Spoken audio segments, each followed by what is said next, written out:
Welcome back, ladies and gentlemen, to Deep Thoughts.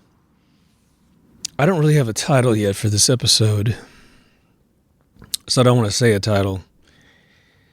But this is about the incredible responsibility of essentially reverse engineering how a conspiracy was conducted, trying to find its motives, essentially being your own little Sherlock Holmes, which is ironic because I just played an episode of Star Trek Next Generation where Moriarty comes back.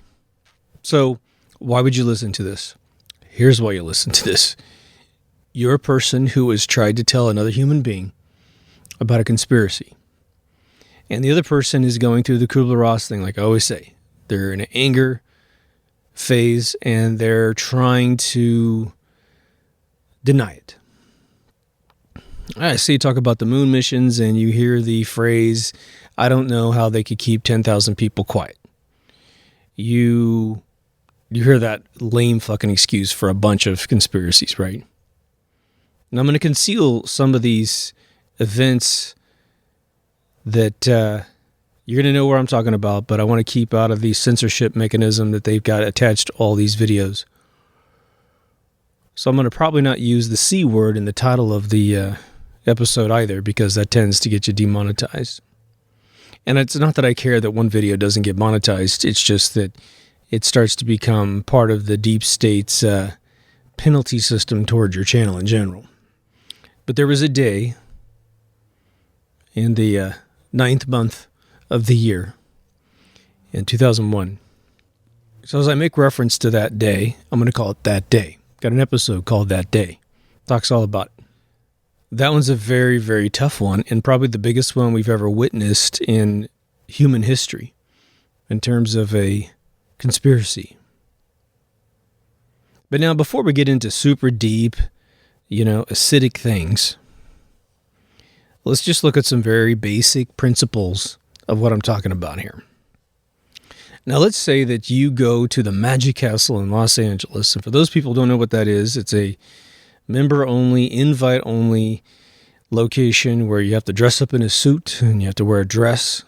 And you go in the front door and you give your reservation. And then you have to do some very sort of funny things to get inside the actual house itself. It's this gigantic, beautiful, I guess you would call it a Victorian house. I don't know.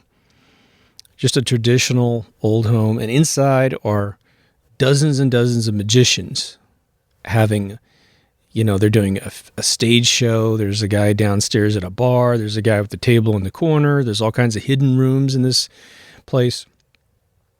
And it's better if you get invited by one of the magicians because they're going to tell you where the doors are, where the rooms are, and what's hot and what's not.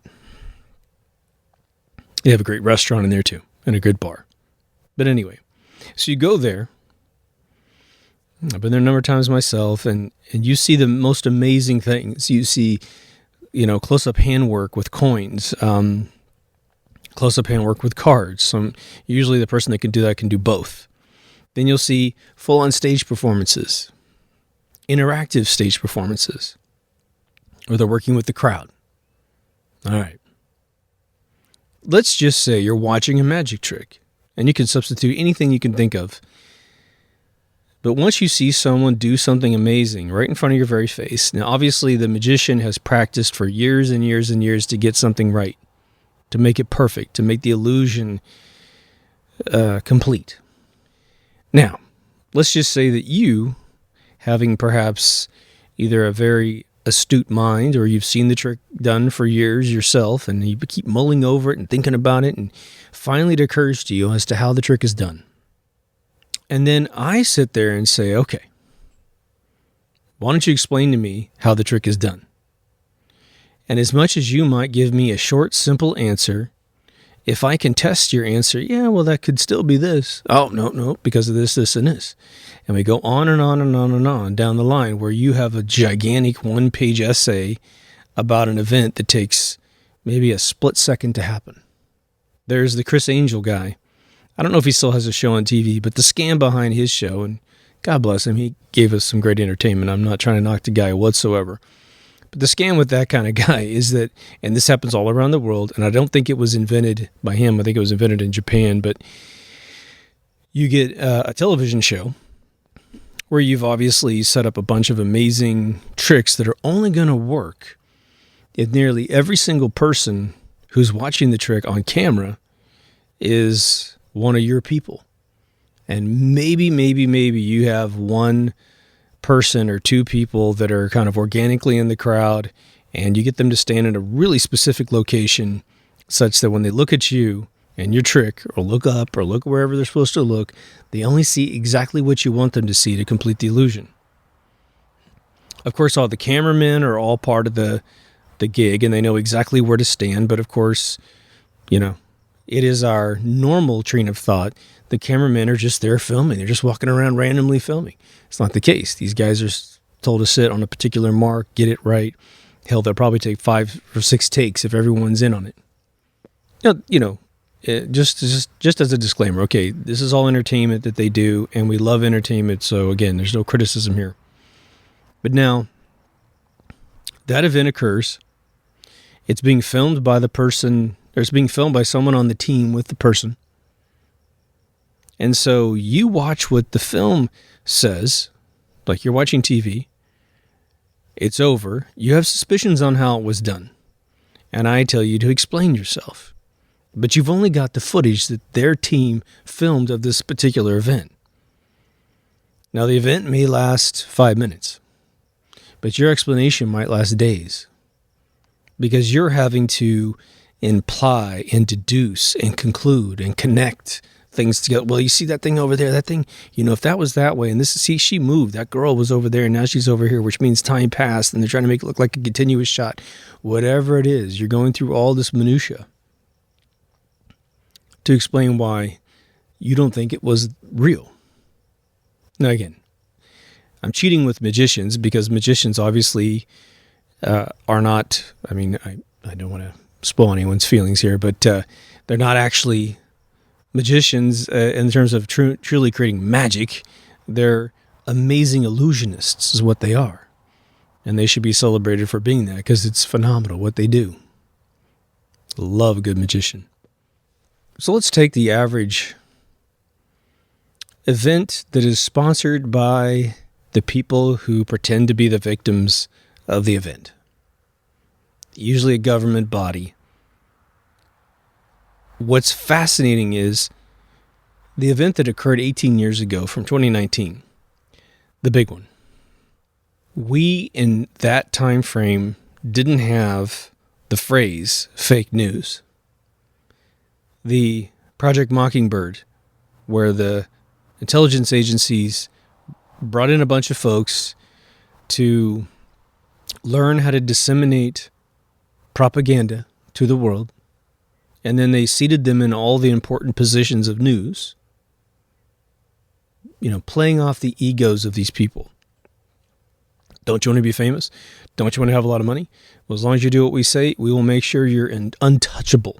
You're going to be rich. You're going to be famous for decades and decades and decades. You will literally die. One of our folks, happy as a clam. And so they trade their soul to do this. They're just like Faust, like I just said in a previous episode. But 18 years ago, when this event occurred, every piece of information, now with some exceptions here, every piece of information that got broadcast on network news was orchestrated by the people who set it up. For all the other piece of news, and imagine you had your own camera. Now again, this is before we had the social media empires, before we had YouTube, before we had a place just to upload things and make things seen. So they did it at the most perfect time, because they were still in control of everything that hit the airwaves. Now let's say you took a video of something a little off. You were standing in the right place. You may have filmed something where what they said occurred didn't occur in your camera lens. Well, now what are your options? You could put it online if you could find a place to do it, although back in those days it was rough, man. It was rough to put stuff up there. So you call a network and you say, I've got the most miraculous thing. The footage that you have that has perhaps an aircraft in the shot before this other explosion occurs. I don't have the aircraft. I've got the explosion all by itself. And the news network goes, thank you very much, because whoever's answering the phone that morning is all part of the game as well. We will definitely buy that from you, only if we get exclusivity. Oh, yeah, sure. And they give them whatever amount of money, 20 grand, 50 grand, 100 grand. But they also get the person, don't they? Because they got the call. Now they got the footage. They got the person. They can do with the person whatever they want. Wipe them off the map. Don't say anything. Take the footage. Never air it, of course, because that's the point. We're going to harvest all this stuff. But now there was so much footage during that day that the average person, including me back in the day, we thought, what more could you possibly want to see? It's covered from so many different angles. And, at that point in my life, I knew of a few conspiracies in the world, but definitely nothing going, to outdo like Pearl Harbor, right? That thing was 18 years ago, was utterly phenomenal. But I was thinking about this the other day, which drove me to this conversation, and I was having the conversation with a friend of mine, because you get into this angst of saying, Jesus, their complexity, once it reaches a certain threshold, which that day 18 years ago was probably the most landmark, complex FF we've ever seen in history. It probably is one of the most intense conspiracies in history. And maybe we call this reverse engineering truth or something like that. That way it stays out of the realm, but that thinking out loud there. So if you had the official story in an encyclopedia, let's just say, some sort of volume book, you would have each building that was involved having its own book. The press, how the press were manipulated, how they got that footage out to folks, depending on whether or not there was aircraft or not aircraft. That's a whole separate thing. I mean, obviously there's aircraft, but whether or not they actually used it to knock down anything or hit buildings or anything like that, we don't know. The Pentagon would have its own book. Shanksville would have its own book. And then all the backstory of these people that were supposed to be involved, like again, within a couple months, 10 of the 19 guys were identified as being still alive. They simply said, oh, well, their passports were stolen. No one today has ever said in front of me that 10 out of the 19 are alive. No one's ever repeated that back to me, but that's fact. And then there's the follow-up stages to it. The Patriot Act, the Military Commissions Act, mandatory eavesdropping.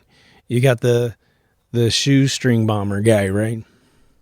The TSA, Homeland Security Formation. All these pre-planned neocon things were set in motion. Then you have the war, starting in 2003. You have us attacking a country that's not even remotely accused of being involved. You have the, let's say, OBL guy, right? The OBL guy and the accusation towards him.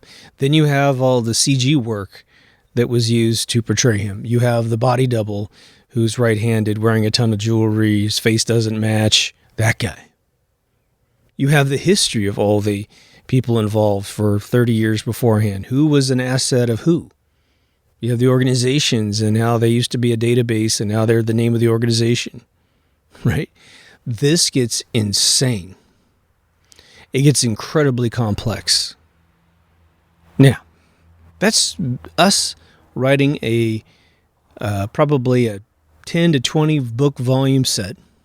Each book is going to be World Encyclopedia in dimension, good 8 by 11 or whatever. It's probably going to be a couple hundred pages a pop about each one of those subjects, how it was planned. Let's just think that's the official story of how they did it. The conspiracy, not what was reported, but how they actually wired buildings and did what they did. All right. If you were to deduce what they did, I'm going to tell you that your book volume set will be exponentially larger than their book set because you don't have. So if you were to write your book volume set on how they did it without actually having their book set to tell you how they did it, yours is going to be exponentially bigger than theirs because you don't have a video camera inside Schrodinger's box. Is the cat alive? Is it not alive? We don't know. Look up Schrodinger's cat if you need to find out what I'm talking about. So now think about this. What if you didn't want to get caught, but you're going to do this kind of thing anyway? Well, what do they know about the human mind? The more intelligent the society gets, and the more short attention span society gets, by 18 years ago, attention spans were low. We had medicine that we give kids and we give ourselves to stay healthy, which is making us unhealthy, injures our mind. Television is just bam, bam, bam, bam, bam. Movies are just ding, ding, ding, ding, ding. So we have a short attention span. Well, now what if you were lucky and someone gave you from that side their book volume set? Let's just say it's 20 books. Okay. Well, even if it was a book, a single book that tried to explain it all, it's the official true story of how they did it. You're going to have deer eyes on the other side of the room, probably within, 15, 30 minutes, unless you got a truther who's got the stomach for all of it.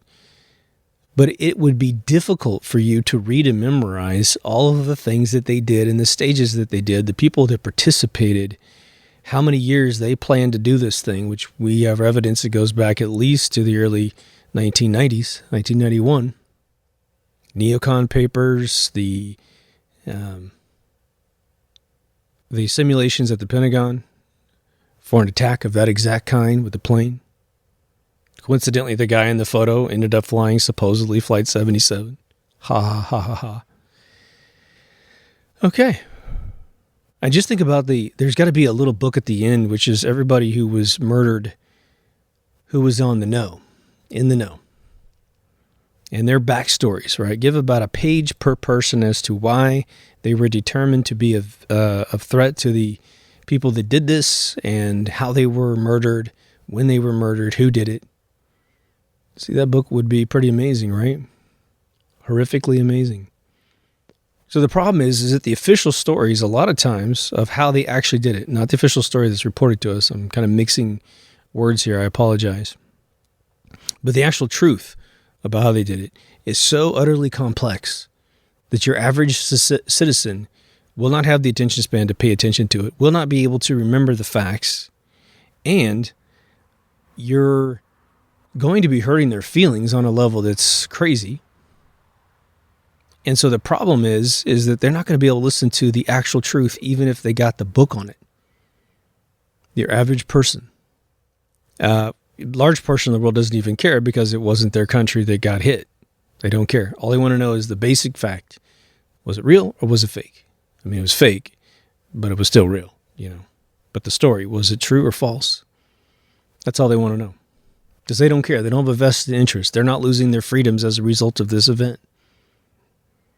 Now, if you have to reverse engineer the truth, looking at all the little tiny scientific facts of physics, of aviation, of how planes work and how missiles work and how all this stuff happens,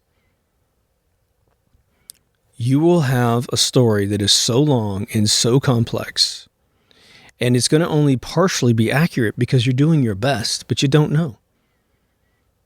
When a building falls due to fire, a steel reinforced building, obviously there's a lie going on. Well, how did they do it? Well, they could have done it a million ways. They could skin a cat a million ways on that particular day in all the areas of what they did. Now, some things we do know because you have to do it one particular way. But that doesn't get you all the facts. But one of the books we haven't talked about in their book set, the Truth book set, is why did they do it? Why did they do it?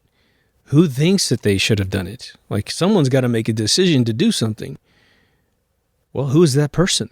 And what did they think in their mind? Where did it initiate from?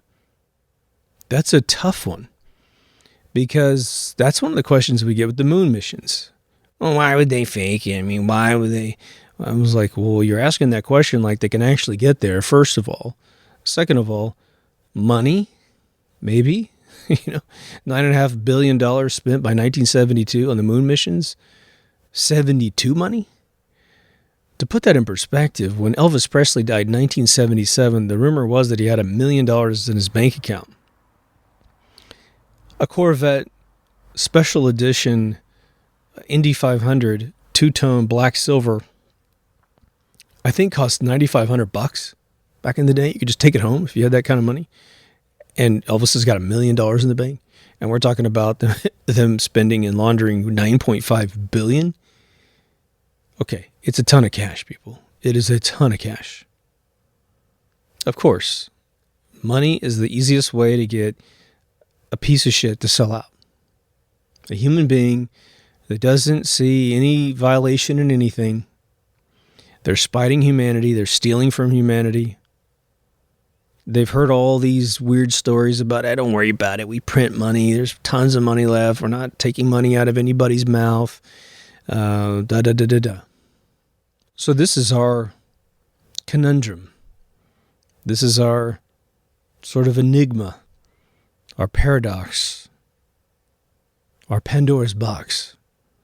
If we are to wake up, we have to figure out a way to take infinite complexity and somehow describe it in a nutshell, such that it communicates the profound truth that someone needs to hear. If anyone loses their life during one of these FF events, if you don't know what that means, just ask in the comments, and I'm sure any one of the truthers will let you know what that acronym would stand for. We got to stay out of the keyword system. If anybody dies, then we have a serious situation on our hands, in my opinion, as it relates to our Creator. Now, of course, it's easy for folks in the secular world to minimize a Creator and that accountability to the universe because they see the fact that those that run the world have no belief in that whatsoever. They can't. They couldn't possibly have a belief in a Creator. No one in the Windsor family can believe in a God. No matter how many times they go to church, do whatever they do, there's no way any monarchy on planet Earth could believe in a God. Same with a banker. They have to be devoid of any, and I mean, we're not talking about maybe believing in God, not believing in God. We are talking about a flatlined void of a true vacuum of belief. They can't have a morsel of curiosity. Otherwise, it would develop over time and eat their soul. When's the last time you saw a banker come clean with the world and just do a press conference, live stream it on every single live streaming service in the world? Never, right? Never, ever, ever. Imagine a billionaire, which isn't even remotely the most wealthy type of person in the world. A billionaire banker suddenly starts having dreams or starts having visions of what it's going to be like to meet their Creator, to meet the rest of the life forces in the universe, as a matter of fact.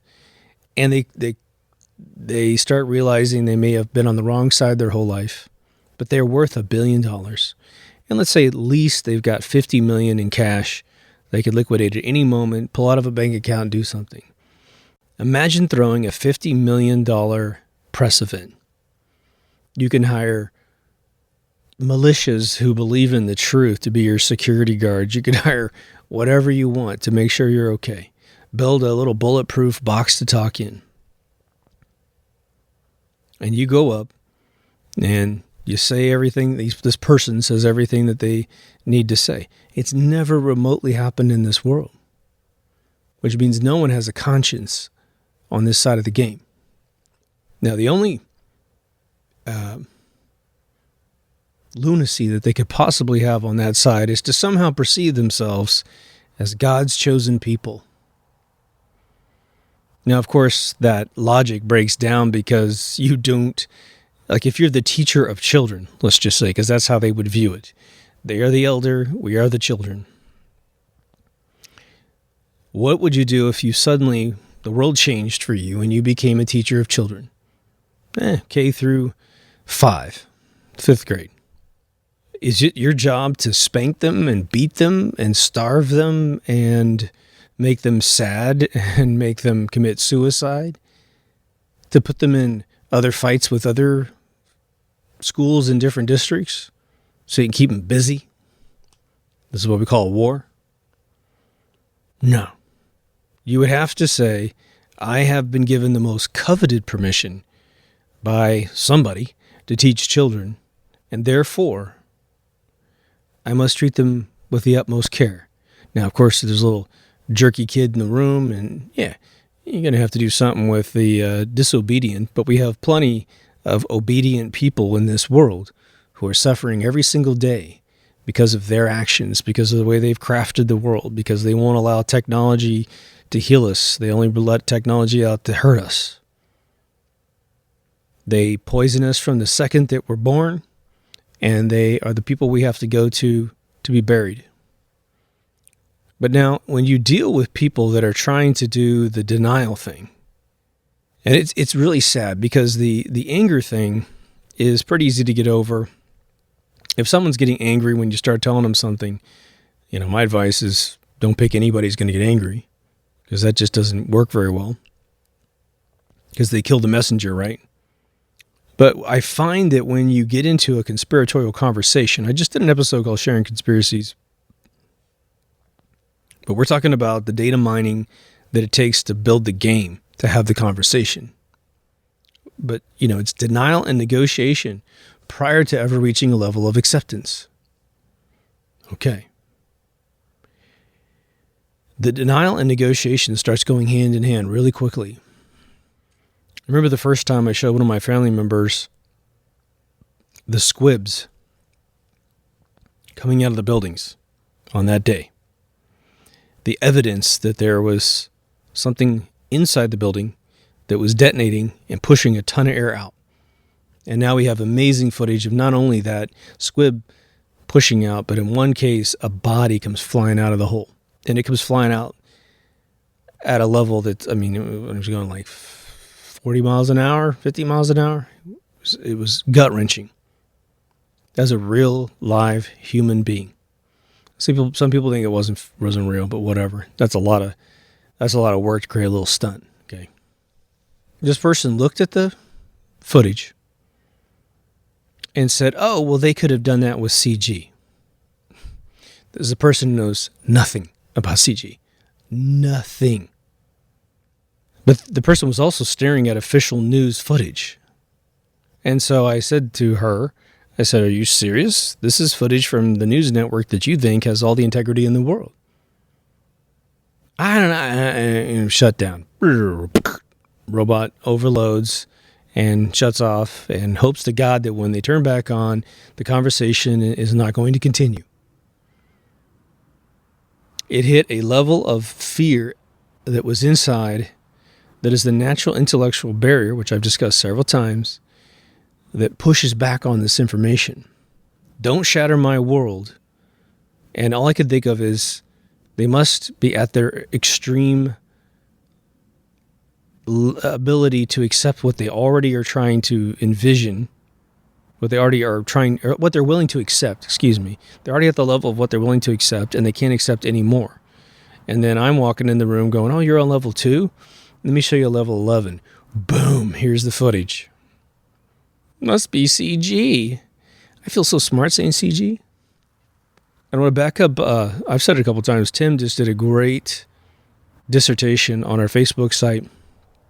Apparently there was a moment of questioning his expertise in the area of visual effects, and let me just vouch for Tim 1,000%. He and I have had some conversations on the back channel. This dude knows his stuff. All right, we have, and I got my buddy Kyle, who, as of this point, I think we're going to interview each other, or not interview. We're going to have a show in about a week from now, so that should be pretty cool.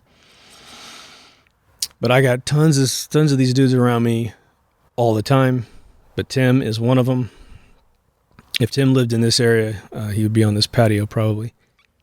But one of the things I want to make sure you guys understand, so you don't sound like an idiot when you're talking out there, the novice of the world says CGI. The people in the professional industry have never. I mean, they said that maybe in the early '90s, but it went CG. It's CG. It's all we say. Just so you know. So if you want to sound a little more intelligent with that conversation, especially if you're debating another person being an expert and you're going, you don't know anything about CGI. You're removing all doubt. You know nothing about what you're talking about. Don't be that person. It's computer graphics. That's all we need. Scripts on the internet were called CGI a long time ago. It's one of the first books that are widely ever published on the subject. Look at the Kennedy situation, the JFK situation. Now, people have asked me to do an entire episode on his death. I suppose I could probably pull that off. I have covered it so many times on so many episodes that I feel like it would be a giant repeat. But perhaps there's value in just having it out there as its own thing. I have a book that's called The Elite Serial Killers. It is phenomenal. I just referred it to a friend of mine tonight. But it goes through Lincoln, JFK, RFK, and MLK. And it isn't complete on exactly who took the kill shot for JFK. A lot of that information has recently been re-released and re-verified with better information. But now, when I think about all the conversations I've had about JFK, and they are very fearful because the declassified material about JFK during this current administration admits that shots were taken from the railroad tracks and ahead of the car. That immediately shatters the official story. But of course, no press covered it. Not even your big Truth or Fox News, right? For those of you who think that they're telling the truth, right? There's a couple guys on that network that I think are ready to become truthers the second they find a way to pay their bills and do what they do for a living without being on that network. Currently, they can't escape. They have contracts, and so they're doing their best inside of a shilly organization. But think about it. Oliver Stone's movie, all the books you've ever read, all the conspiracy videos you've ever seen, all these ridiculous assertions that have been pushed into the public as disinformation against the official report, trying to accuse Jacqueline Kennedy of shooting JFK. I mean, I hate to disappoint anybody and I hate to insult anybody, but if you think she popped her husband because he banged Marilyn Monroe and someone else, you are insane.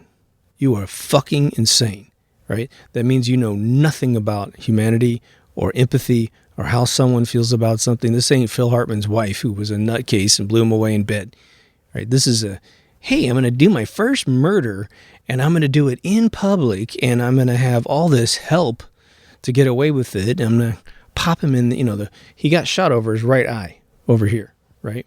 We saw the shot happen. She did not reach around with a gun and put it on his forehead and pop him, right? So that whole thing is just, to fall for that, you need to go back and check everything that you believe because you've probably swallowed a ton of disinformation.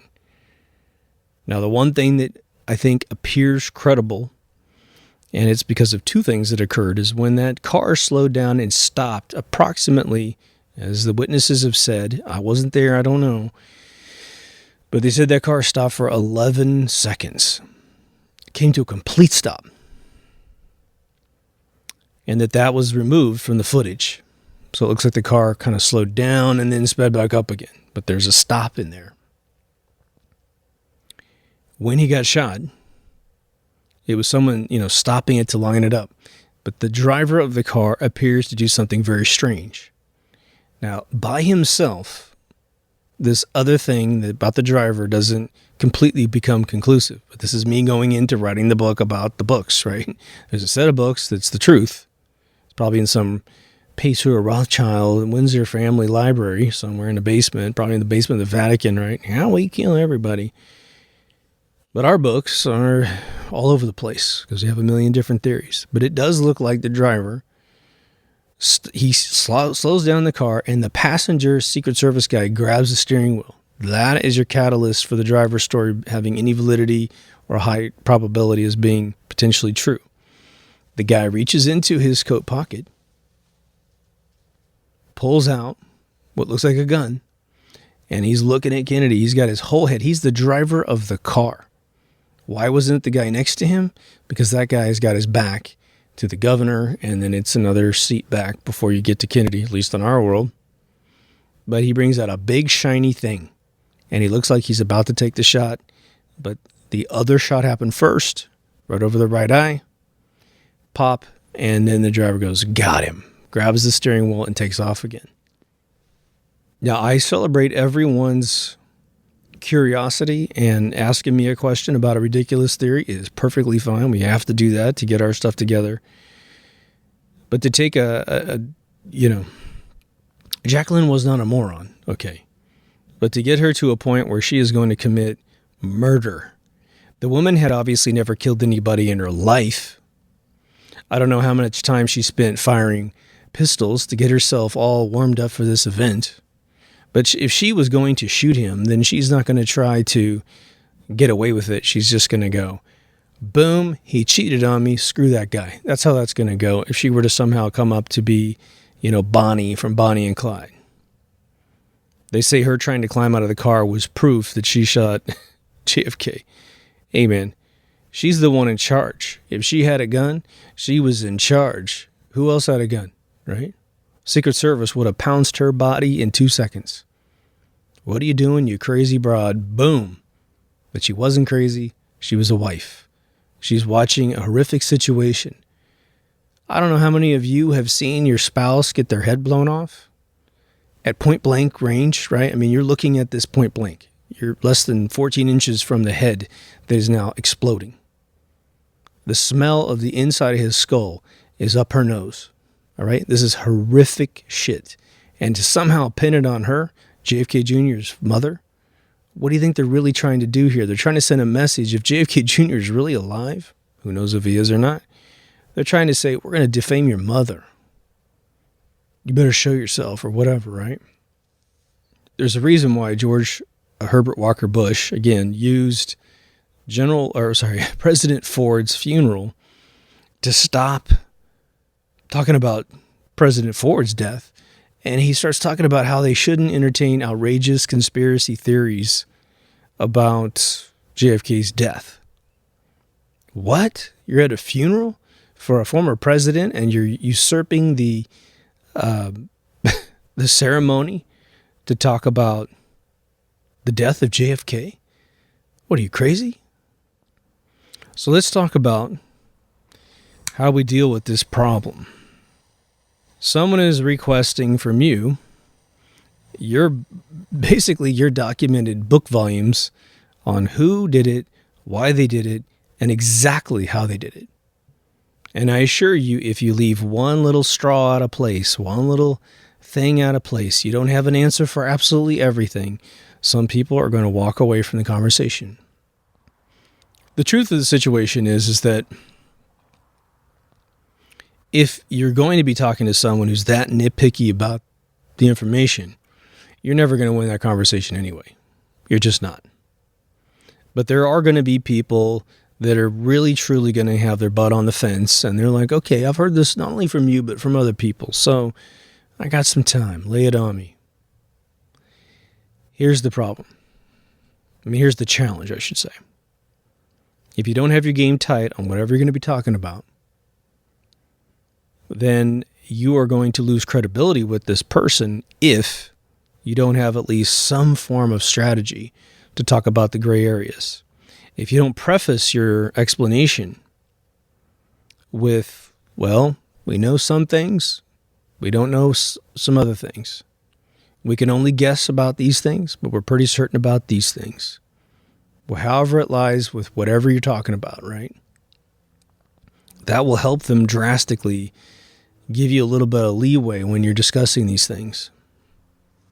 Now, I'm going to give you a sort of a facetious example about what we should probably be doing before we get into these conversations. But we know that none of us really do this.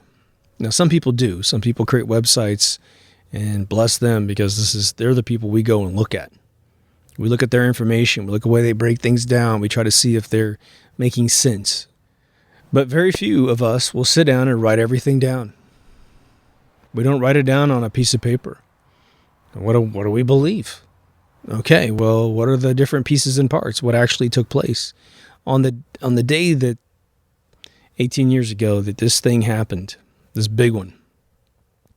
If you were to simply write down the official story, which needs to be disputed if you believe different, then you're going to have a very large basic document, especially if you write it by hand. You're going to have a sore wrist when you're done. Just the basics of what took place. What was claimed, what took place and how they claimed that thing took, how that event occurred. Now, one of the listeners recently asked me to cover the plane that supposedly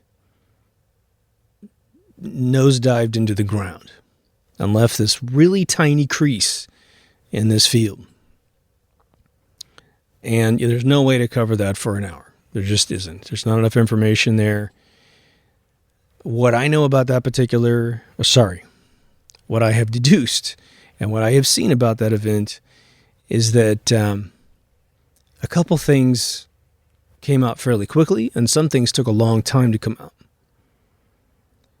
The thing that came out fairly quickly is that the coroner that was supposed to have been given the biological matter from the people that were supposedly in that hole, right? We've never in the history of mankind has any aircraft ran into the ground, ran into a mountainside, and had absolutely no debris of any recognizable kind. That has never occurred, but we've had plenty of vehicles from the air run into the ground, run into an ocean, run into a mountainside. The mountainside ones are probably the most important ones for you to view because you're talking about flying at full speed into these obstructions.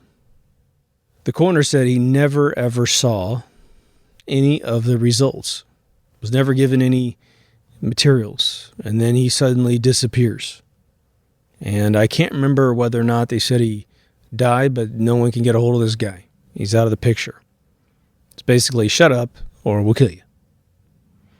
The other thing that I heard over a decade later, probably 15 years later, is the gentleman that owned the land where this sliver of dirt was there. And there's two stories about how that got there. The first story I heard was that a missile was shot into the ground to create that, and that was going to be blamed on, the event.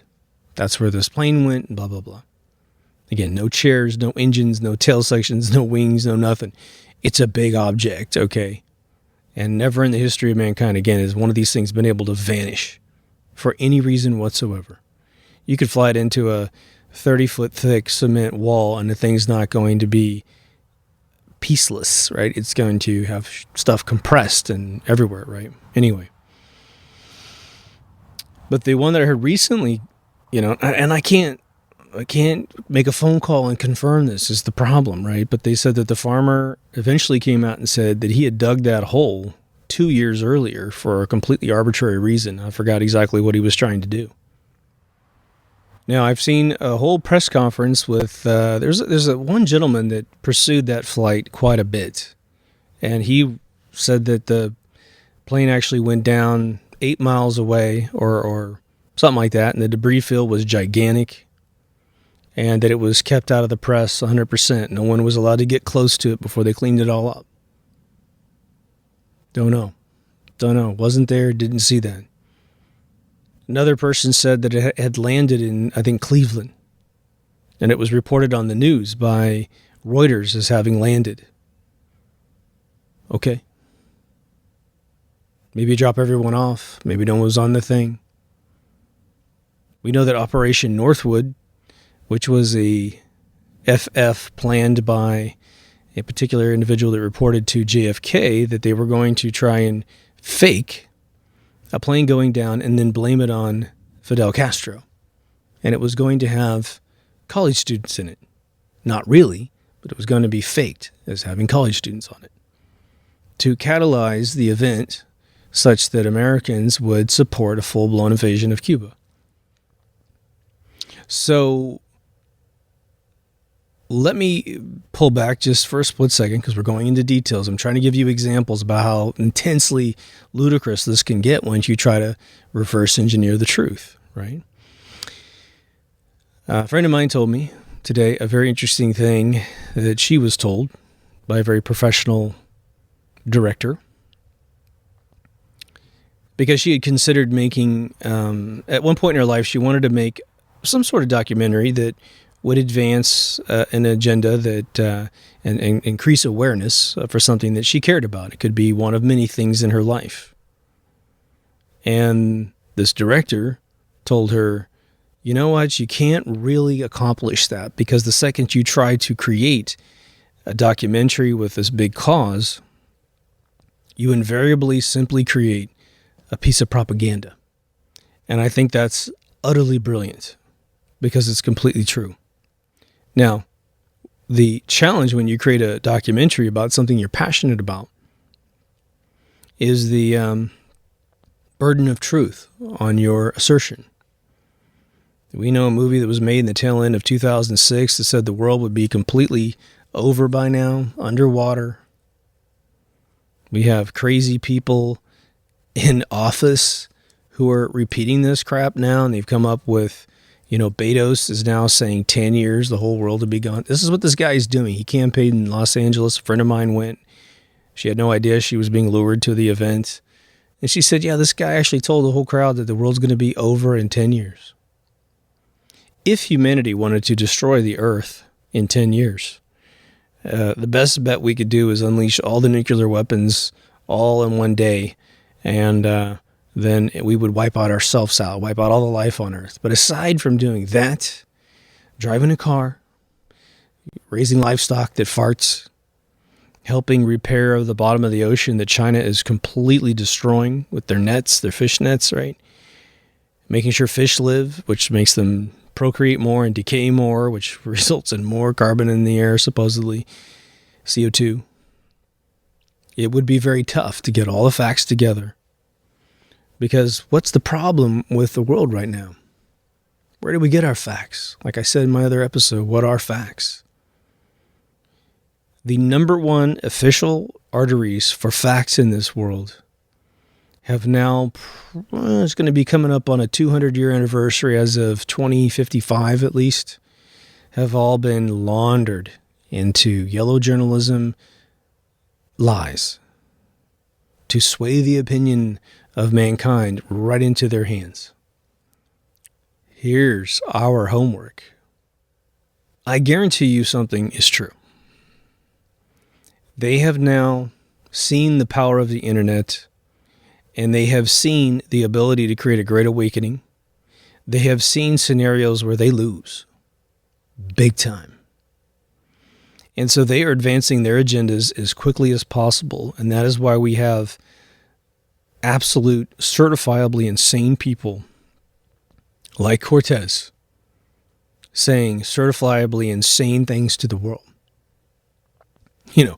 No planes, no boats. I mean, the congresswoman from Hawaii, how hilarious. How's she going to get over to her homeland? A rowboat? And she's for this new Green Deal thing, right? Absolutely hilarious. But they have done, for sure, simulations on how fast do they think they can shut this thing down with laws, with censorship, with shadow banning, all that good stuff, and other techniques, right?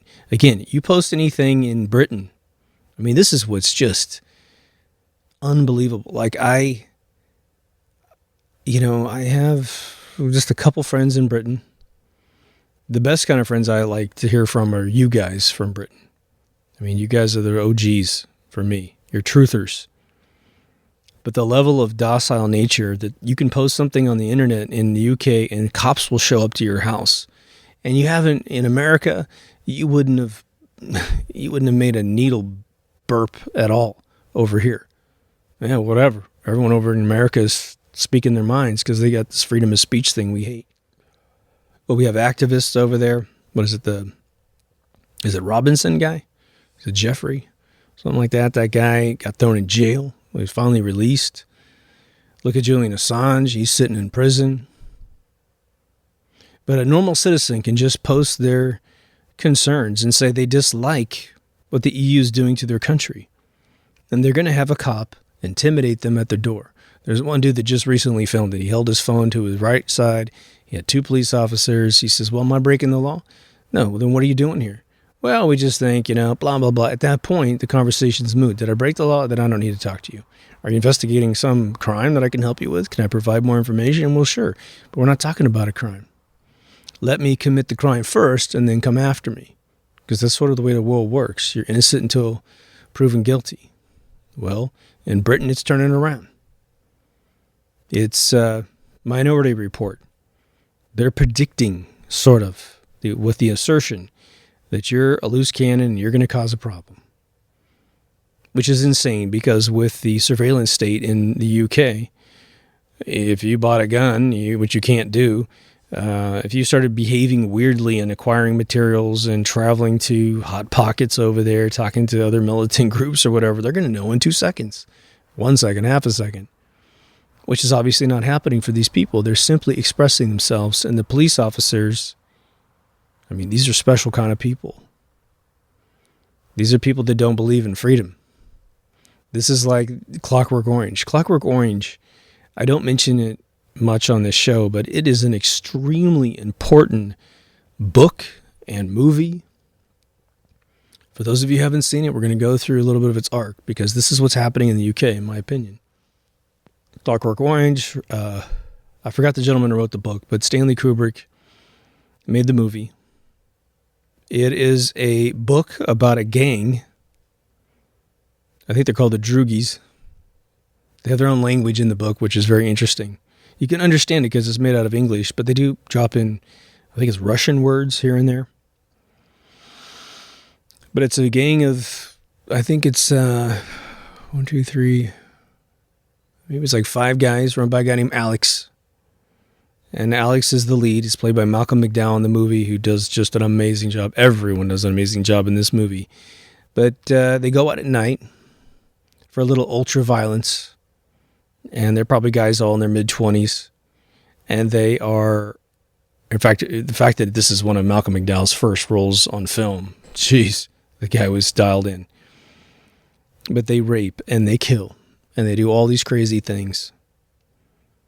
And then eventually, Alex pushes his guys too hard and they betray him and he goes to jail.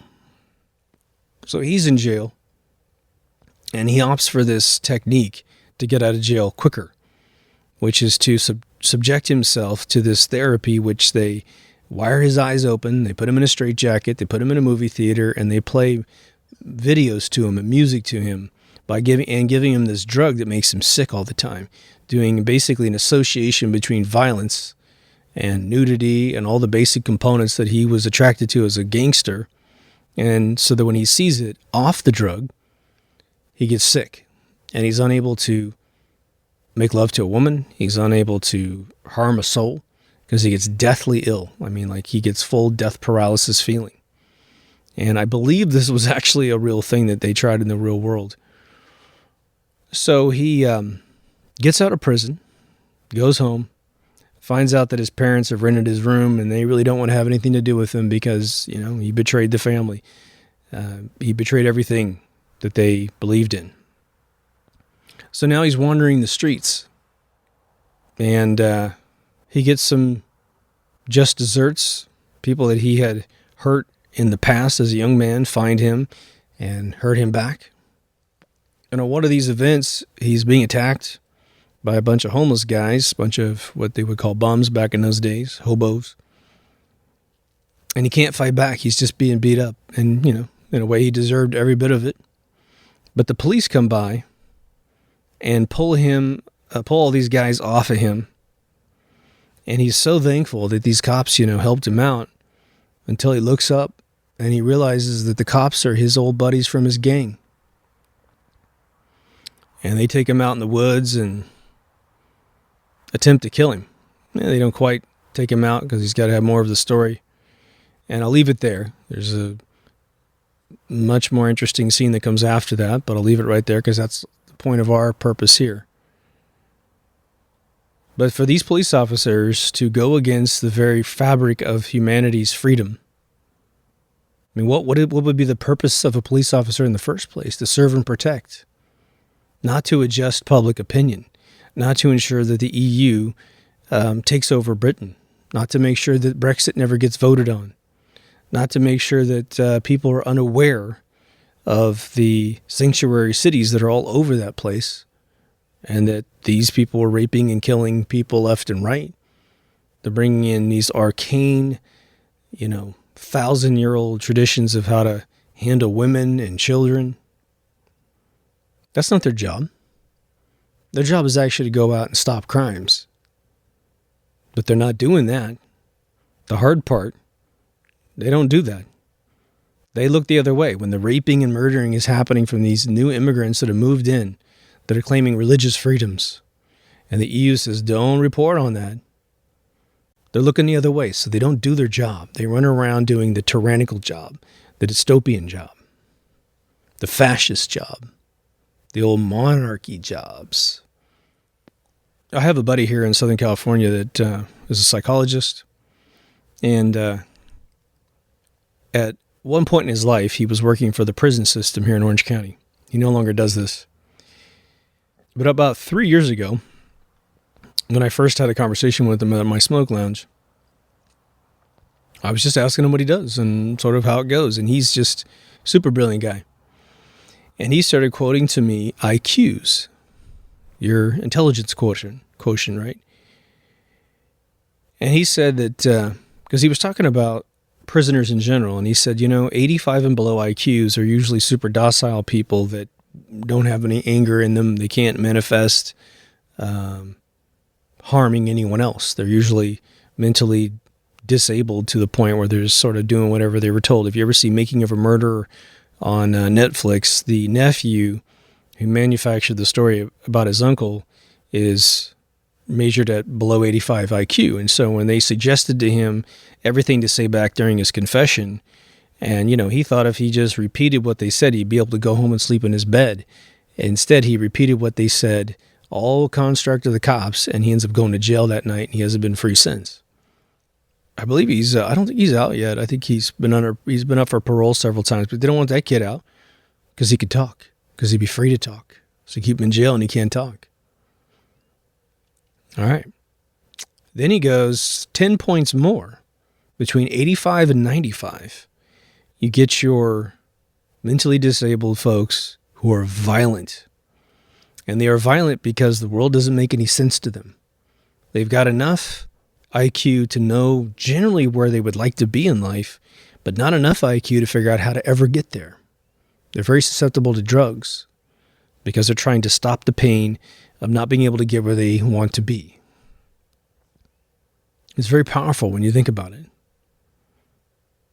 Again, we have erased trade skills, we've erased education, so we're now pumping 95 and below out in six-packs, But so he tells me that, and it's fascinating. And I'm like, wow, this guy is, he's coming from a point of complete authority and dealing with these individuals. But the third thing he told me about IQ was shocking. And he brought up an article. I think he brought up 2 or 3, to be honest, but all I needed to see was one. But it was an official article about how they hire police officers, at least in the state of California. And they said that the maximum IQ that you're allowed to have as a police officer, and this isn't obviously the truth for all police officers, right? But if you test super high in your academic tests, you can't be a police officer. They'll find another reason to deny your access to that job. And he said that 110 IQ is the highest you can have, but they like it to be lower. And the reason why is that the police officers then start, if you get over 110, you start to have self-awareness and EQ, or EI, your emotional intelligence, and you start to question what you're doing. And so those cops that show up at the door in Britain trying to enforce some, globalist censorship of the mind to try and literally stifle and prevent freedom from ever growing in your mind, to threaten you like some Gestapo. That's what it is. They have a low IQ. Or perhaps they have a super IQ and they are more devious. If again, if you do something wrong to someone else, but it's out of sheer ignorance, well, at least you can kind of fall back on the fact that you didn't know any better. You didn't perceive that as being a threat. Whatever happened as a matter of cause and effect was not in your model. But if you know what you're doing, you're a Kissinger, right? You're a Zbigniew Brzezinski kind of guy. You are engineering demise as a weapon, as a tool to keep your employers on top and your employer subjects, the rest of humanity, on bottom. Now, for me, because I will tell you that you're kind of damned if you do and you're damned if you don't when it comes to the theme of this show. We're talking about trying to educate others on what has gone on in this world where it matters. All right. Well, my memory isn't perfect, but it's pretty substantial. And if I'm sitting with someone with a cell phone with a nice full charge on it, and someone wants to know about something because everything is connected as far back as recorded history, the deception models from the primary religion on this planet for first world countries to some of this more crazy shit in the third world countries, it's all evil. It's all there to manipulate you. It's all to keep you off balance. I will slowly take wherever they entered the scene. Like if they want to talk about events from 2010 or something, I don't know anything happened in 2010 specifically, but we start stemming away and I start doing the connection show. There used to be that show in the UK called Connections. Brilliant. Guy would take a firecracker in China and then link it to the Saturn V, which I love that show. No longer exists. But I'll start doing that, and I'll just keep talking, and I keep bringing up the articles, I bring up the imagery, and I show them. And I'm looking at them, and I'm trying to register whether or not they're getting tired. If they want to stop and ask me more questions, I stop, and we go into that deeper, and we'll change the story. If they're more interested in, branch A or branch B, we just change, usually coming back to tie it all together. But even your most curious adult has limits. I had an amazing conversation with a dude I met last night at the Smoke Lounge. We must have talked for like 7 hours straight. We left the place at 5 a.m. Thank God I have a key. And I don't know if it was because we were tired, but it was right at the beginning of the conversation.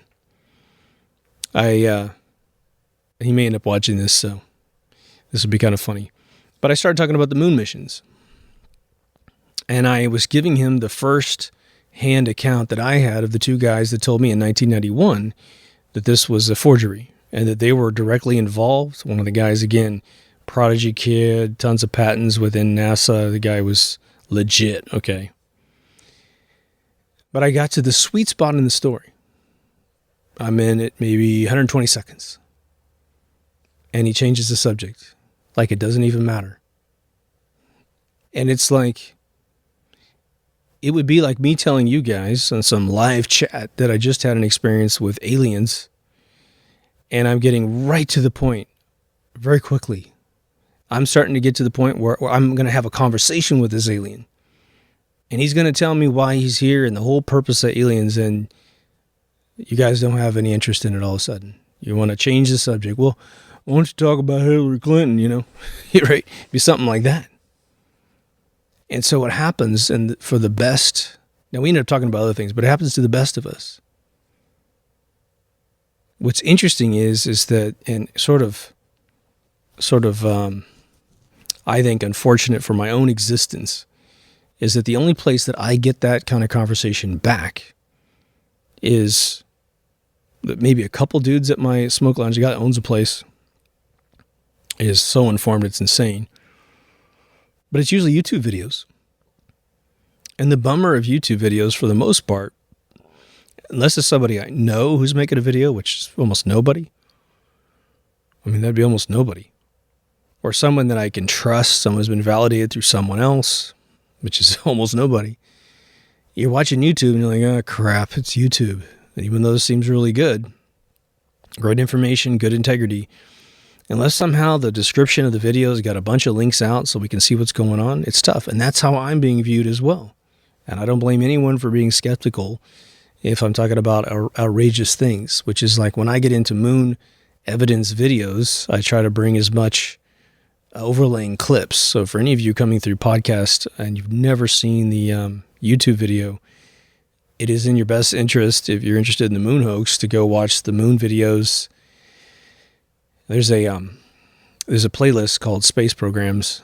Just go look at that playlist and get your moon stuff. But you want to watch them so you can see the physical evidence I'm showing you in the videos, so you can kind of get at least something else you can pass on to someone else without my voice being attached to it. Now, one of the things that's pretty interesting for me is that I have people that are people that I'm introduced to through whatever means, and they are, in my opinion, very certified, brilliant people. And they also have the highest level of integrity that you're ever going to find on this planet. And so we get introduced to each other. It could be at a party, it could be online. And so there's a bit of like the butt-smelling dog introduction, right? Do you tell lies? Like, what motivates you in life? What have you done with your life? And they won't have seen any shows, of course. Maybe like 1 or 2 shows. That's not enough. And so through conversating with each other, we're able to find out that we both are for, ultimate integrity. Of course, no two people believe the same thing. And for me, what's really rich is to have one of these people that I make friends with, and we both have a propensity to question everyone. It's almost like you have to earn trust beforehand, which is sort of a sad epitaph of how the world works today, right? We want to be able to trust everyone we first meet. And in certain scenarios, in certain locations in the world, like if I go to my hometown and I meet a new person, I'm probably going to lean on the model of, I'm going to trust you first until you do something weird. Maybe I keep my sensors up a little bit more with that person, just lightly questioning things, but that almost never happens in my hometown because I trust people. Again, little tiny town, you can't make a living lying to people. You will eventually move out of that town because no one will talk to you and no one will help you. It's no fun, which almost never happens because you just know how to behave. The sad thing about the theme of this episode is that it is almost an imperative, an obligatory responsibility that we have to the rest of the world. Unless somebody confesses about the things that they were involved in, and through compartmentalization, individuals that participate in these events that we don't like, they don't have the full story either. If the moon missions were faked as we believe on this show, then who knows all the information? Who's still alive? I guarantee you one group of people that do not know all of the evidence would be the astronauts themselves. They don't have all the truth. They know what they did, but it's on a need-to-know basis. That's how that was a coined phrase. I think if you're like me, you are hoping and praying that, I would say similar to the fall of the USSR, when the citizens of that country raided the KGB, and they went through all the Rolodexes of everyone who was abducted, put in prison, murdered, investigated, eavesdropped on, all their rights violated, they were able to find out a tremendous amount of information. What an amazing thing. A non-digitized form of tracking human beings was right there for the taking. Today, we know it's all digital. And so if there was ever a catastrophe for them, the Five Eyes, they just push the red button and it all gets erased. All of their evil is just gone. And so too, with it, the truth. And we have not, I don't think we have faced a paradox of that level since perhaps maybe the burning of the Alexandria Library, right? Now, when I hear that reference, I want you to know that I believe that all the information was confiscated, the building was burned down, and that information is definitely being held somewhere, because I don't think that the ruling class of any time period or geographical location is that stupid to get rid of stuff that could benefit them in the end. They just want to get rid of it. It was amazing when I played the first Assassin's Creed. There's a phase in the first Assassin's Creed where you are playing this character, right? And you are watching this book burning exercise. I don't know if it was supposed to be the library, but it was almost identical. They were burning all the books in this beautiful library of knowledge. And you're feeling the insanity of it if you're aware of what you're doing. I remember playing it and turning to my girlfriend and going, I can't believe this game was made. I can't believe anyone let this narrative out, because it really does accentuate the fragility of information.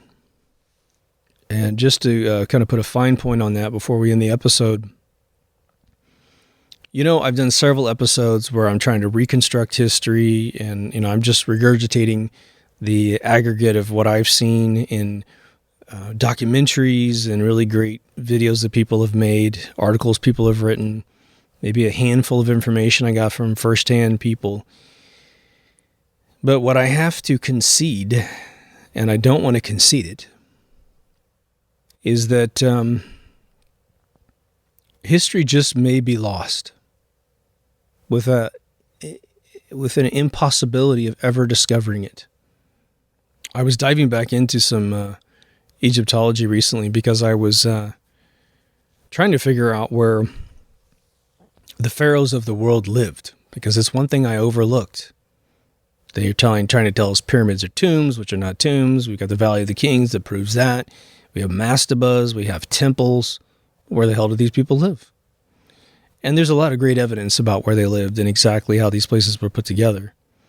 But unless the place is preserved, like Pompeii, where it's preserved in ashes, and we can simply remove the ash and figure out where bodies were, to figure out where people probably lived, and certain rooms have certain sizes so they can do certain things. If you found livestock in a particular room, well, that must be where they lived.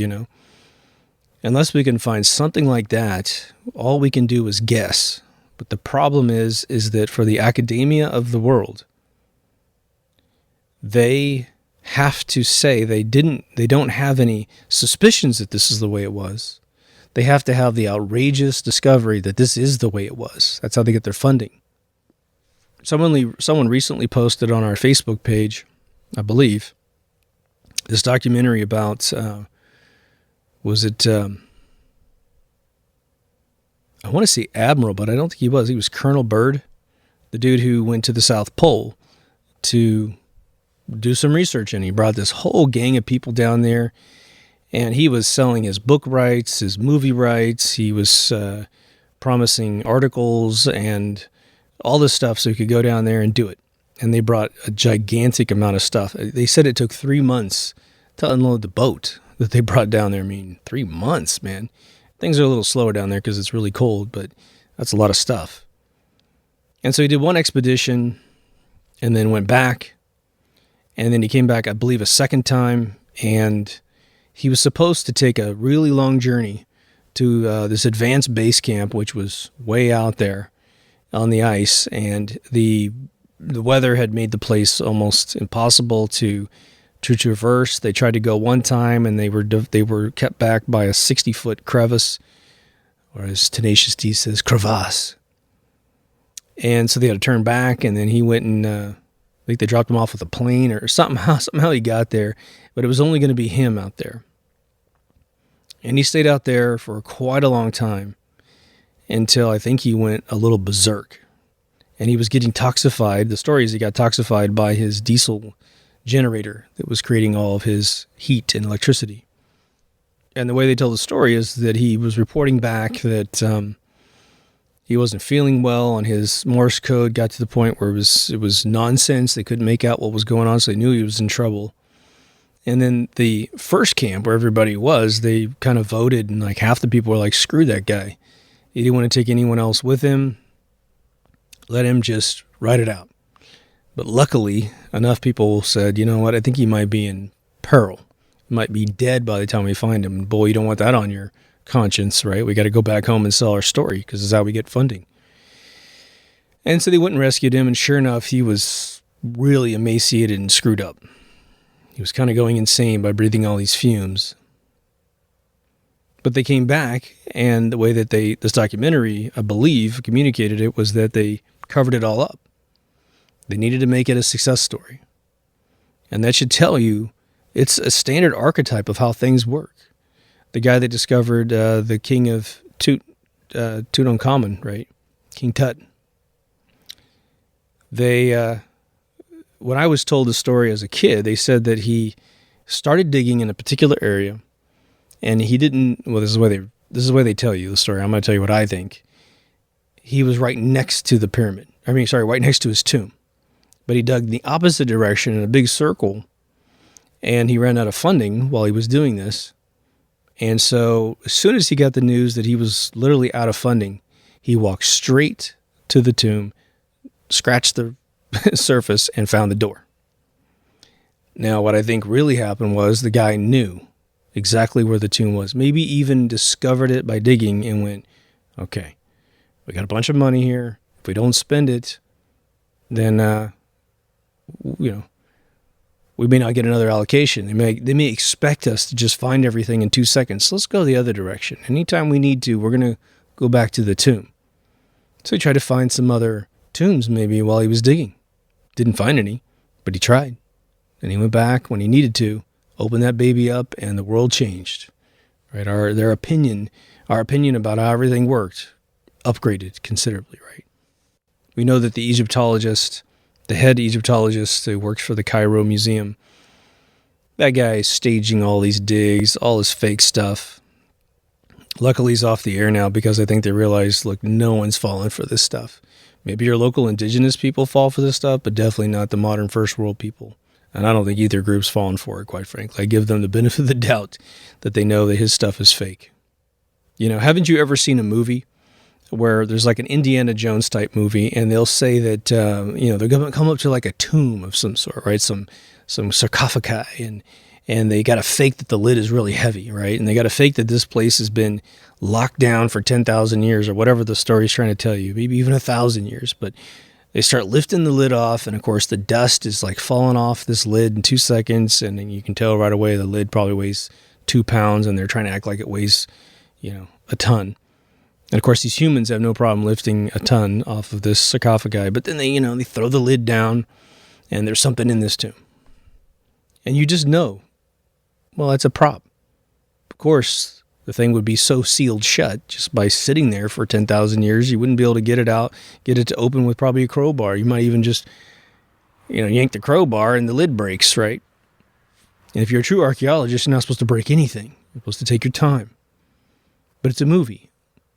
But that's the quality of the events that this dude put together from the Cairo Museum. So as we try to reconstruct truth, try to reconstruct history, because all of this is now history, every bit of it's history. If there's a horrible event that occurs in January of 2019, and then it's 2020 before you start to look into it, well, it's history.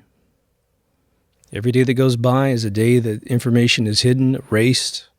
There's teams that go in for postmortems to clean everything up. Anybody who saw too much is erased. If we find evidence, if they find evidence, and we know this is happening right now with the moon missions, they want to they do not want to be spending money on hiding the hoax of the moon mission. They don't. But they have teams on it, I guarantee you. Probably their deepest thinkers to go, guys, your job is to look at the entire Apollo mission, probably even the Gemini stuff. Find the holes, find the weaknesses, make us a list, and we're going to have a meeting later on. You get maybe a month to 3 months, maybe 6 months, maybe a year. You come up with everything, and we want a list of everything that is a weakness in this story. And then we want you, before we meet, to come up with the solutions. How are we going to explain away that rope memory can't do this? How are we going to explain away that battery packs were not strong enough to keep this place warm?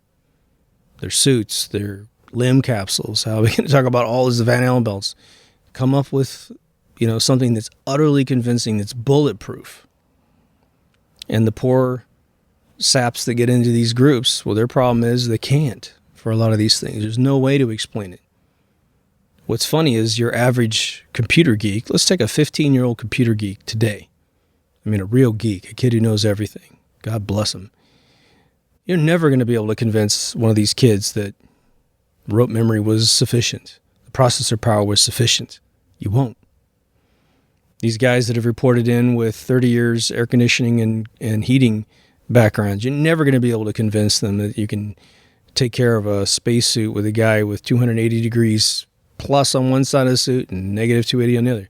It's never going to work. And so they're going to have hot spots in the report that go, this one is never going away. And you can't kill every guy in the world and every girl in the world that knows that this is BS. So we're just going to have to do a blackout. That ever gets reported, that's what gets shadow banned. That's what gets pulled out of the conversation. Never, ever invite any of these guys to a town hall meeting on live television to talk it through, because we're going to eat our lunch.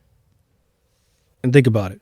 How does a jury work in a court of law, at least in America?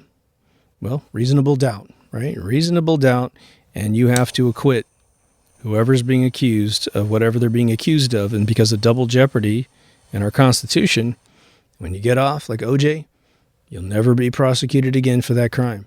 You might have a different crime, but definitely not that one. Because OJ was stupid enough to go commit a bunch of new crimes.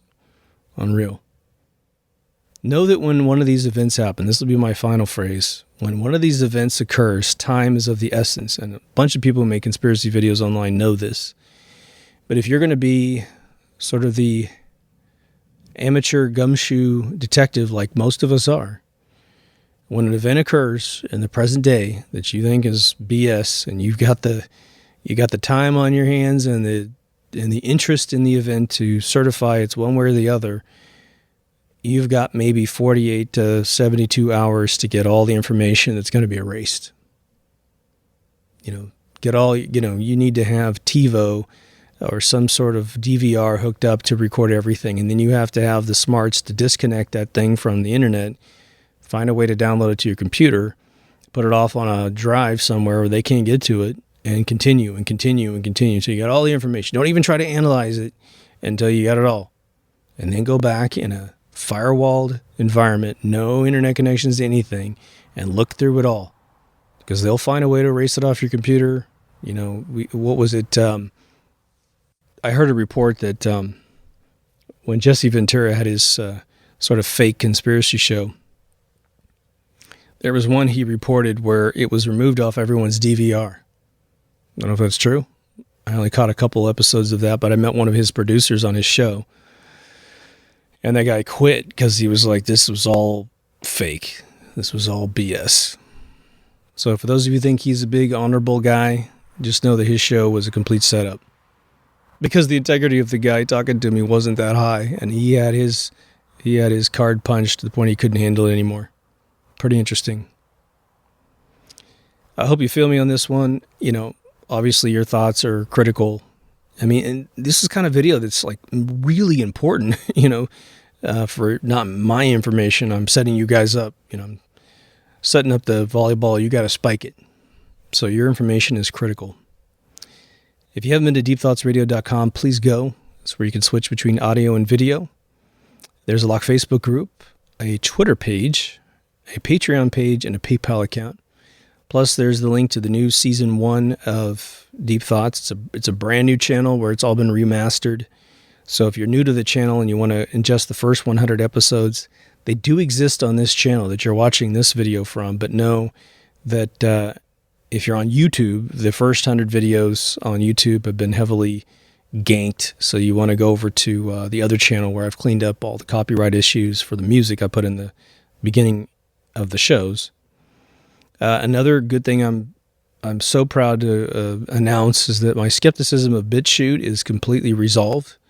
It works completely perfect now, so I'm uploading all the new Season 1s up to BitChute right now.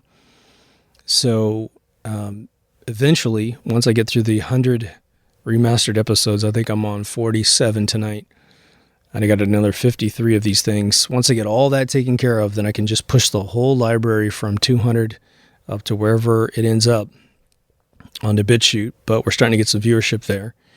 Now, Brighteon, the update with that site is that they are coming up with a new version next month, June of 2019. Right now, their upload doesn't work. I've got one mutual friend with the guy that invented Brighteon, so I have definitely been assured that it's a real website. It's really going for the freedom of speech thing. Hopefully his architecture works long term. Still not hearing anything from Kim.com. He says he's going to come up with his own social media platform. He stopped talking about it, unfortunately. If anybody could do it, he could do it. So it's looking up. It's cool. Until then, take care of yourself and someone else, and I'll see you in the next Deep Thoughts. Over now.